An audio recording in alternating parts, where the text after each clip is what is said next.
Right. Last Sunday we celebrated harvest here, and it was the Gospel of Matthew, chapter 6, verses 23 to 34.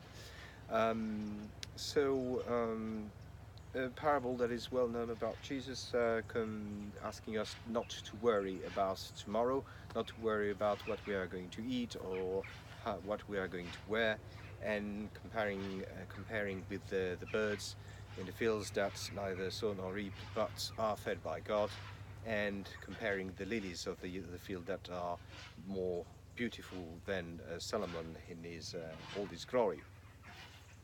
And so I took a comparison with one of our French author, Jean de La Fontaine, and a piece of wisdom from him within one of his fables, which is a tale, with the cicada and the ant. La cigale et la fourmi. The cicada is a big insect that sings out loud during the summer around the Mediterranean Sea, and that we in the south we really know, and it is lovely to listen to. So there's this tale about these two animals, and the cicada is singing for the whole summer and enjoying the summer, while the ant is harvesting, putting things on the side because she fears the harshness of the winter. So comes the winter, and the cicada starts to suffer hunger and cold. So she knocks at the door of the ant, and the ant said, "What were you doing when I was harvesting all the time, all the summer?"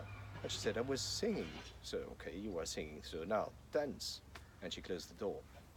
So I was making a comparison, because I think that Jesus, in certain ways, is much more balanced with that human wisdom.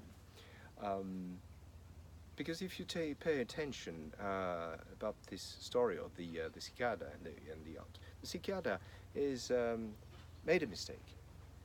That's true. But the ant, she hasn't enjoyed the summer at all, because she was worried harvesting, and everything could be ended by a spider eating the ant, and what would her life have been?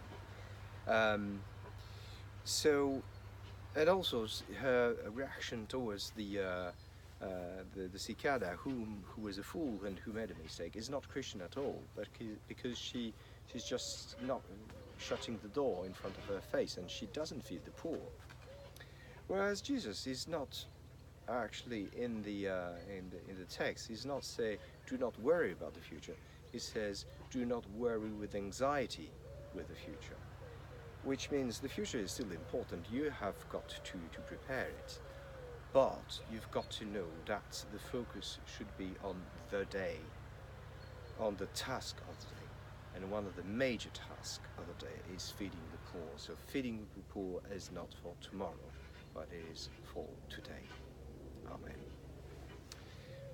Frères et sœurs dans le Christ, donc dimanche dernier nous avons célébré la fête des moissons, et à ce sujet nous avions l'évangile de Matthieu, chapitre 6, versets 23 à 34, qui est assez connu. C'est une des paraboles du Christ qui nous engage à ne pas se soucier avec trop d'importance du lendemain, et qui nous rappelle que les oiseaux, ils ne moissonnent pas, mais ils sont quand même nourris par Dieu. Et les fleurs des champs, elles sont beaucoup plus belles que Salomon dans toute sa gloire. Donc moi, ce que j'ai fait, c'est j'ai voulu faire une comparaison avec un de nos auteurs nationaux, Jean de La Fontaine, et je leur ai parlé donc de la fable de la cigale et de la fourmi. À l'occasion, j'ai appris aux Anglais ce que c'était qu'une cigale. C'est très intéressant parce que nous avons droit à la sagesse de Jean de La Fontaine, et qui est très intéressante, mais comparée à la sagesse de Christ, je pense que ce n'est pas la même chose du tout. Parce que au final, la fourmi, elle n'a absolument pas profité de son été, et Et n'importe quoi pourrait lui arriver, elle pourrait se faire manger par une araignée au passage, et ça n'aurait servi à rien qu'elle mette tout de côté.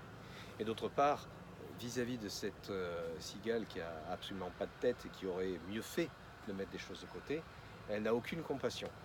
Et elle lui ferme la porte au nez en lui disant « t'as qu'à danser maintenant ». L'attitude de Jésus est beaucoup plus médiane, beaucoup plus modérée, parce que lui, en fait, il ne nous dit pas de ne pas nous soucier du futur. Il nous dit de ne pas nous en soucier avec anxiété. C'est le mot qui est utilisé plus exactement en grec. Et c'est très important parce que le futur, oui, il faut le prévoir, mais il faut vivre au jour le jour. On vit dans le jour. Et surtout, la chose la plus importante pour Christ, c'est que les pauvres, c'est pas demain qu'il faut les nourrir, c'est aujourd'hui. Amen.